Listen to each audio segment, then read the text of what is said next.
வெள்ளிக்கிழமை மாலை பிலிப்பைன்ஸ் தலைநகர் மணிலாவிலிருந்து கோலாலம்பூர் புறப்பட்ட மலேசிய ஏர்லைன்ஸ் விமானத்தில் பறவை மோதியதில் இயந்திரம் தீப்பற்றியதால் அவ்விமானம் புறப்பட்ட இடத்திற்கே மீண்டும் திரும்பியது.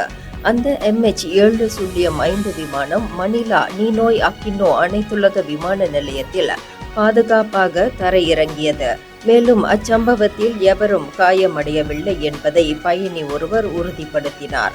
இயந்திரத்தில் தீப்பிடித்த புகைப்படத்தை எக்ஸ் தளத்தில் @dasunhegoda என்ற பயணி ஒருவர் பகிர்ந்துள்ளார். தங்களின் பாதுகாப்பை உறுதி செய்த மலேசியா ஏர்லைன்ஸ் விமான நிறுவனத்துக்கு அவர் நன்றியும் தெரிவித்துக் கொண்டார்.